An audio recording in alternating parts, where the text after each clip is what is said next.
Trop croire, les limites de la croyance en débat, c'est donc le titre de la journée d'études qui s'est déroulée à Lyon ce 26 mars. Et pour le dire très vite, on est parti d'une idée très simple.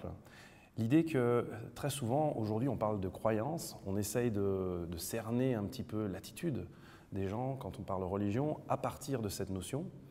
Et finalement, quand on creuse un petit peu, on se rend compte qu'il y a très vite un problème avec cette notion de croyance. Finalement, on peut presque se demander si ça existe, la croyance. Et puis, en plus, même si on prend en compte, si on part de l'idée que ça existe, on est forcément face à quelque chose d'un peu difficile à cerner, avec des enjeux psychologiques, des choses confuses.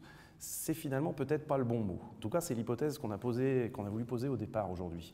Alors, pour faire un petit peu un pas de côté et transformer, changer un peu le problème, on s'est demandé si finalement on ne pouvait pas regarder un aspect précis, c'est-à-dire les débats, notamment à l'époque moderne ou chez les anthropologues, sur la manière dont on a fixé des limites à la croyance. Comment petit à petit on fixe des limites, c'est-à-dire comment est-ce qu'on commence à définir ce qui est de l'excès, trop croire, incroyable, pas crédible. Ça, je crois que ça nous amène, je l'ai dit dès le départ, à l'époque moderne, à regarder l'époque moderne de plus près, à voir par exemple si dans le discours des protestants, des théologiens, mais aussi des savants, on n'a pas quelque chose au moment de la Réformation, au moment de la confessionnalisation, XVIe siècle, XVIIe siècle, qui se joue. Peut-être aussi voir juste au seuil des Lumières, si justement il n'y a pas là aussi quelque chose qui se passe, avant même que les philosophes des Lumières, qu'on connaît beaucoup et qui ont ironisé sur la religion, notamment sur le christianisme, commencent à parler. Ce qui a commandé d'ailleurs ce point de départ, en fait, une journée qui s'est organisée en deux temps. On a voulu d'abord regarder les choses avec un regard d'anthropologue, celui de Lionel Obadia. Écouter son horoscope, etc., sont tout un tas de petites opérations qui montrent que la pensée magique, très instrumentale dans son organisation. Lionel Obadia, bonjour. Vous êtes professeur d'anthropologie ici à Lyon 2. Vous travaillez également à l'Institut d'études avancées de Strasbourg. Vous êtes spécialiste en anthropologie des religions, l'auteur de plusieurs ouvrages sur ce thème-là. Peut-être commencer par une question un petit peu large, mais qu'est-ce que vous pouvez nous dire de cette notion de croyance, justement? Est-ce que ça vous paraît un outil adapté, une notion tout simplement qui serait facilement définissable? Alors, la notion de croyance, c'est un outil ou une notion dont on peut difficilement se passer parce qu'on n'en a pas d'autre de toute façon pour déterminer un ensemble de choses qui sont de l'ordre des idées et des émotions que ça suscite, notamment par rapport à des réalités dont certaines sont suspendues. Par rapport à nos perceptions, donc par exemple l'idée de Dieu, l'idée d'esprit surnaturel, l'idée de force invisible, et d'autres qui sont beaucoup plus concrètes, comme par exemple je crois qu'il va pleuvoir demain, la météo et des choses plus ordinaires, je crois que les élections vont faire gagner tel ou tel parti. Donc qu'on la prenne du côté du religieux ou du côté du profane, de toute façon la notion de croyance est un outil dont on est bien obligé de se servir à un certain moment, puisqu'elle est remplaçable par d'autres. Maintenant, est-ce que c'est un bon outil? C'est une autre question, parce que la notion de croyance fait l'objet d'un certain nombre de débats et de critiques depuis un demi-siècle maintenant. Vous avez évoqué tout à l'heure, justement, vous avez opposé plutôt deux notions, la croyance en mode mineur et la croyance en mode majeur. Est-ce que vous pouvez nous en dire un peu plus sur cette opposition, sur ce binôme? Alors, la croyance en mode mineur, c'est un concept qui a été emprunté à l'anthropologue Albert Piet.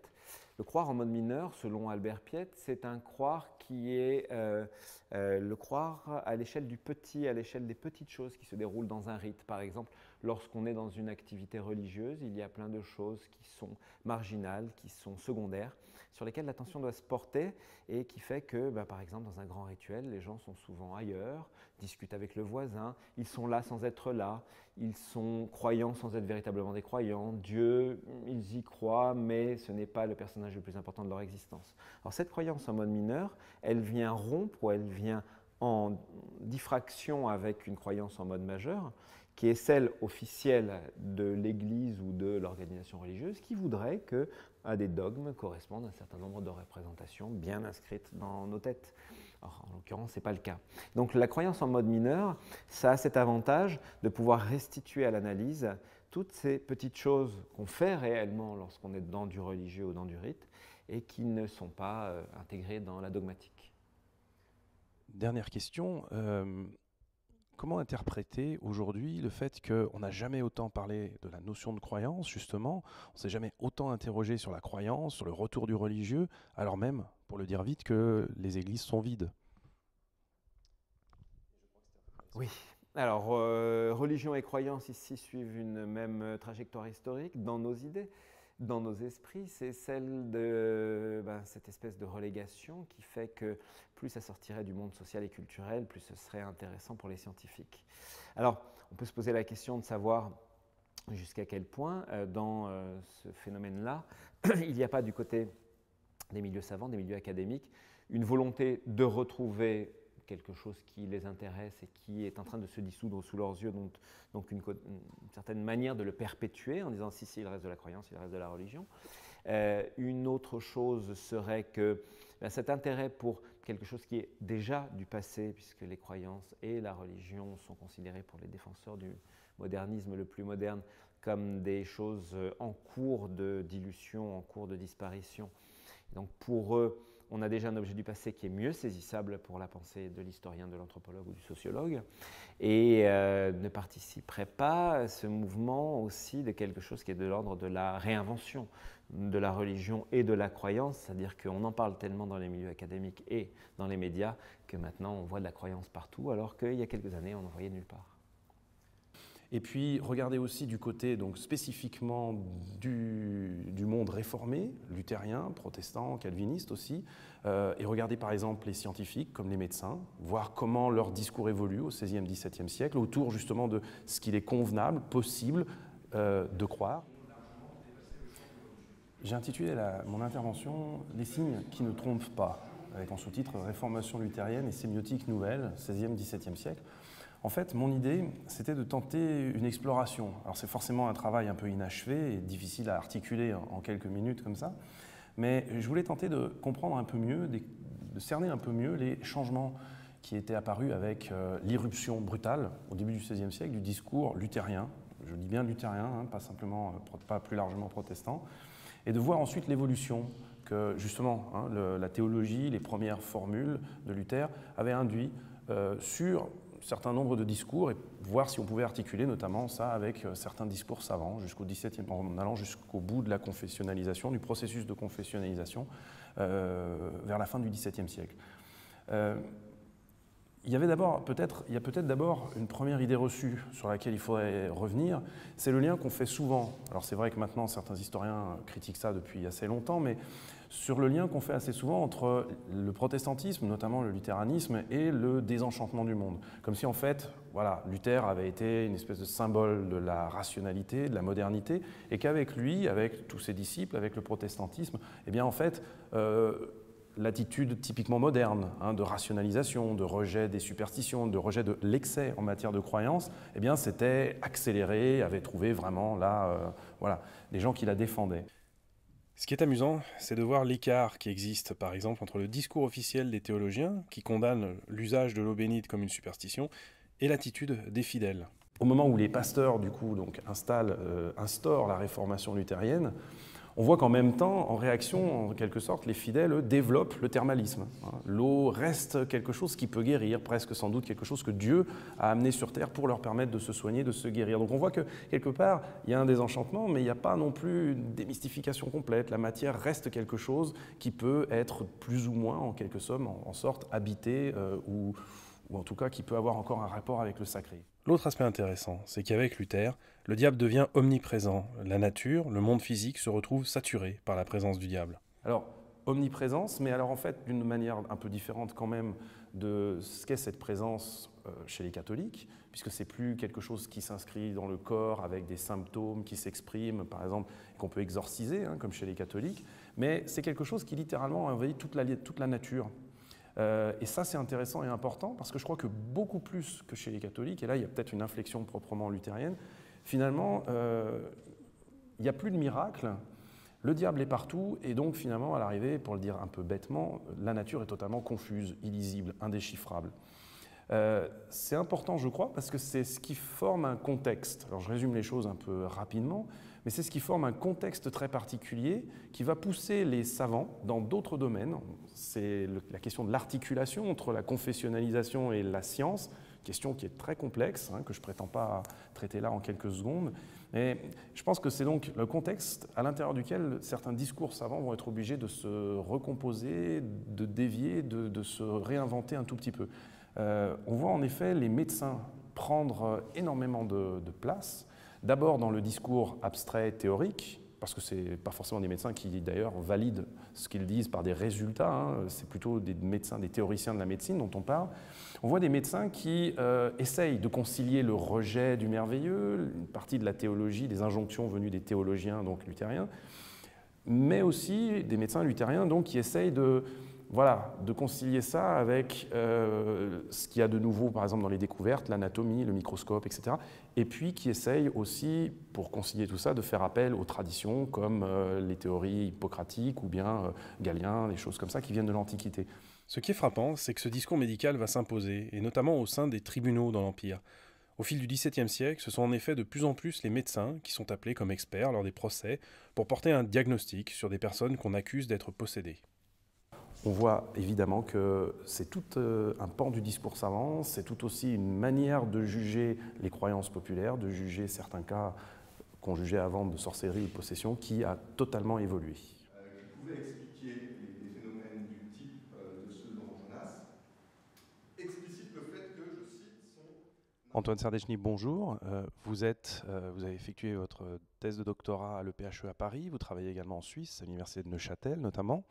Et votre domaine de spécialité, c'est l'invention de la réanimation. Vous avez donc travaillé là-dessus. Est-ce que vous pouvez nous rappeler, nous préciser d'abord peut-être d'emblée ce qu'il faut comprendre derrière cette notion de réanimation quand on la considère à l'époque moderne, au XVIe, XVIIe, XVIIIe siècle? Oui, alors, grosso modo, à partir de la décennie 1730, un nouveau discours se met en place qui explique qu'on peut réanimer des noyés, ce qui n'existait, pour ainsi dire, quasiment pas. Auparavant, et on commence à s'intéresser, à essayer de développer l'idée qu'il faut absolument agir pour sauver les gens qui semblent avoir perdu la vie, mais qu'on peut faire revenir à eux-mêmes. Alors, ce qui est intéressant justement, c'est que quand je vous écoute, c'est que cette invention de la réanimation, elle survient dans un contexte très particulier, celui du monde protestant à l'époque moderne. Est-ce que vous pouvez préciser, expliquer un peu davantage comment s'articule d'après vous, cette foi religieuse, cette confession particulière et le changement dans certains des énoncés scientifiques? Alors, pour être plus précis, en fait, tous les textes innovateurs du XVIIIe siècle qui concernent la réanimation, le premier texte à mettre en place un nouveau discours sur la réanimation, et puis pour simplifier, la première société de secours aux noyés, tous ces moments-là clés sont nés dans des contextes protestants qui mettaient en avant la foi et qui mentionnait explicitement Dieu, quand du côté catholique, la religion, sur les mêmes thèmes, disparaît complètement, n'apparaît en tout cas pas. Alors après, ça relève de l'interprétation. À partir du XVIIe siècle, on commence à investir le corps mort chez les protestants de préoccupations médicales qui sont inédites et qui, à mon sens, relèvent du fait que le cadavre a été délesté des rites catholiques et du fait qu'on pouvait faire quelque chose pour le mort, pour son salut. À partir de ce moment-là, des médecins commencent à être fascinés par des cas limites de personnes qui sont à la fois mortes et non mortes, qui sont mortes mais qui vont revenir à la vie. Et au moment où ils s'intéressent à ces cas, ils vont faire appel à la religion, explicitement. Donc là, on a une imbrication de la foi, de la confession, des confessions protestantes, parce qu'elles sont quasiment toutes touchées par la question, et de questions médicales. Et il y a une spécificité protestante très claire de ce point de vue-là. Alors, justement, vous travaillez à partir de récits particuliers, vous évoquez des cas très précis que vous retrouvez dans la littérature de l'époque. Est-ce que vous pouvez nous donner un exemple et nous montrer un petit peu quels sont les récits sur lesquels vous vous appuyez? L'hibernation subaquatique des hirondelles. Depuis à peu près le milieu du XVIe siècle, pour les traces écrites, dans la littérature savante, et après au XVIIe siècle, surtout chez les médecins, on va trouver l'idée que les hirondelles ne s'en vont pas dans les pays chauds en hiver, mais passent l'hiver sous l'eau en Europe. avec des témoignages extrêmement précis de personnes qui disent avoir vu des hirondelles tirer, pêcher des eaux en hiver. Et ce type de récit qu'on rencontre jusqu'au XVIIIe siècle avec des médecins très célèbres qui disent avoir vu eux-mêmes des boules d'hirondelles tirer des eaux et revenir à la vie près du feu, ce type de récit, en fait, relève d'une culture orale très ancienne, qui est encore présente, notamment dans les campagnes polonaises, et qui s'explique anthropologiquement par la symbolique qu'elle véhicule, particulièrement l'aspect du lien entre l'au-delà, le monde des morts et le monde subaquatique. Alors justement, quand je vous écoute parler de cet exemple précis, il y a une question qui me vient.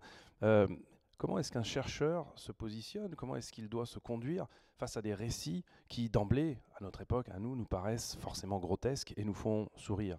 De ce point de vue-là, bon, ce genre de cas se rencontre très fréquemment dans l'Ancien Régime. On a beaucoup, je ne vous l'apprends pas, vous en étudiez aussi, de ce genre de récits qui nous semblent complètement grotesques et qui nous font rire quand on les lit la première fois. Et je crois qu'une des choses principales, c'est de considérer ce rire comme un indice aussi historique de la distance culturelle qui nous sépare d'eux. Et plutôt que de les transformer en anecdotes qui vont juste être là pour faire sourire le lecteur ou l'auditeur, il faut chercher dans cette distance culturelle la manière de penser qui les a amenés, eux, à ne pas rire. Et là, on va trouver quelque chose qui nous est étranger et qui va nous apprendre quelque chose sur leur temps. Et dans un deuxième temps, ce sont les communications, cette fois, de Nicolas Balsamo, de Nicolas Guyard. On s'est penché, par exemple, sur des discours qui sont plutôt tenus par les catholiques, autour des images miraculeuses, autour du culte des reliques, autour de toute l'économie, notamment, et du transfert des reliques.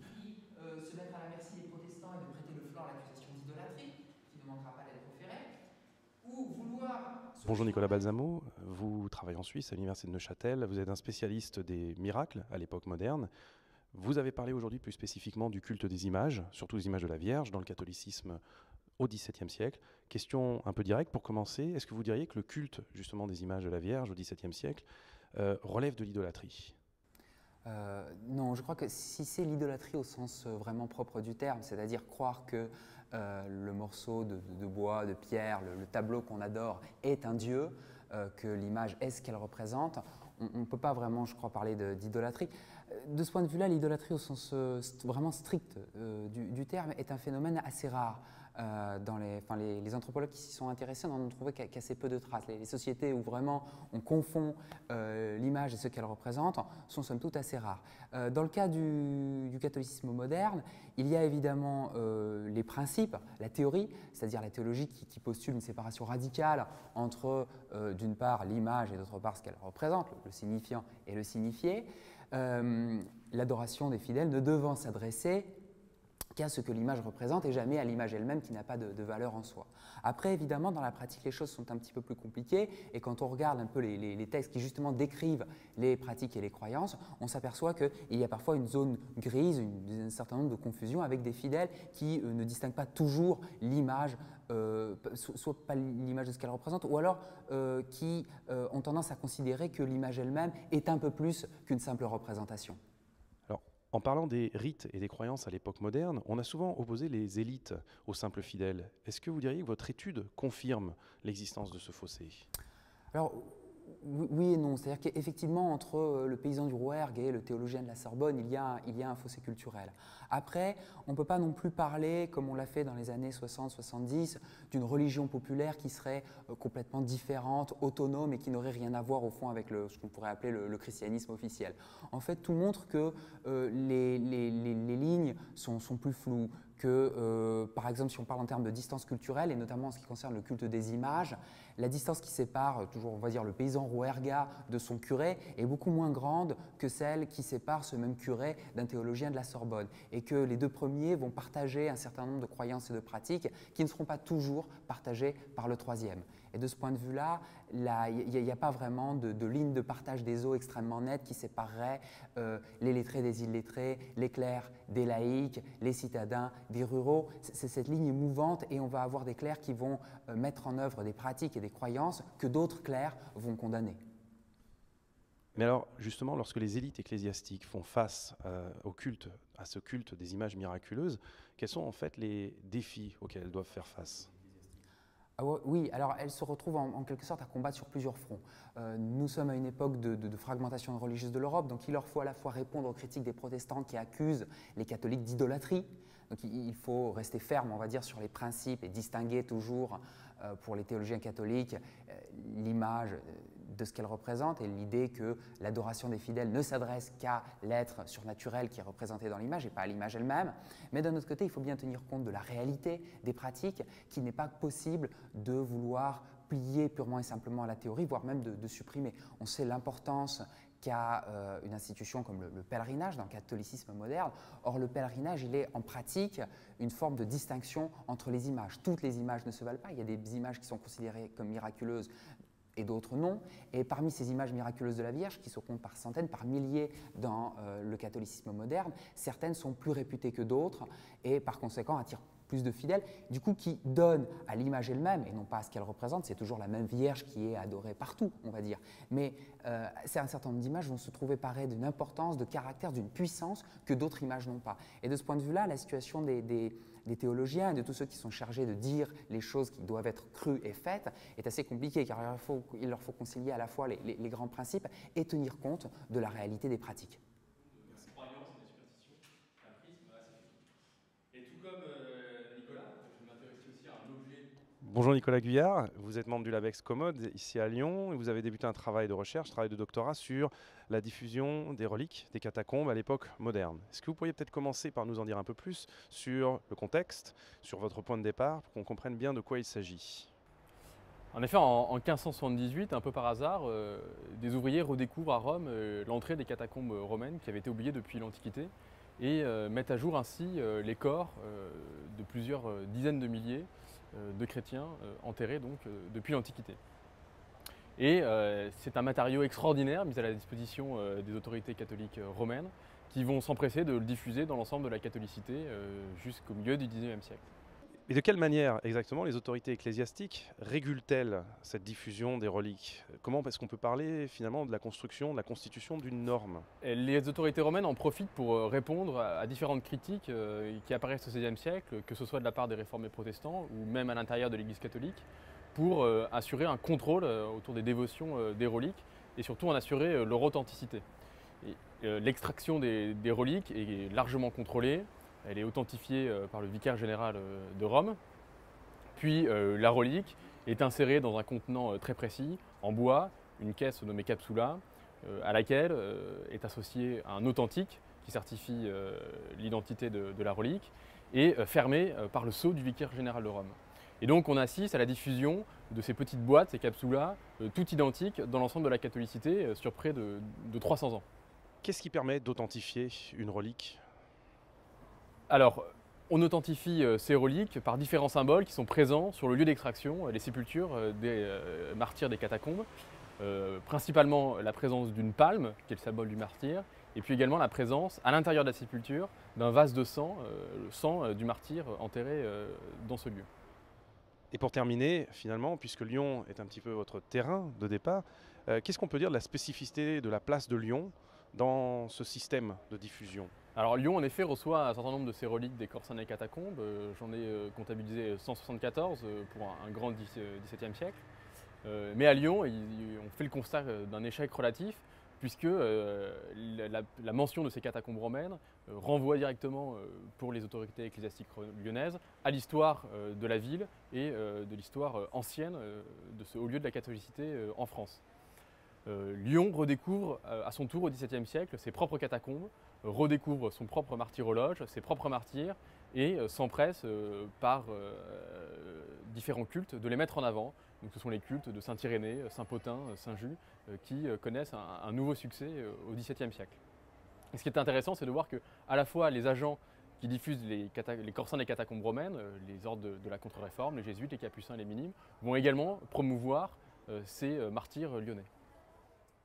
Pour terminer, on a aussi fait appel à quelqu'un qui est spécialiste d'un tout autre univers, celui de l'Iran chiite, toujours à l'époque moderne, pour voir finalement comment les voyageurs européens, protestants ou catholiques, une fois encore, qui ont voyagé là-bas à l'époque moderne, ont pu, en contemplant cette forme spécifique et assez originale de l'islam, le chiisme, faire des réflexions qui, parfois, permettent d'avoir un regard croisé.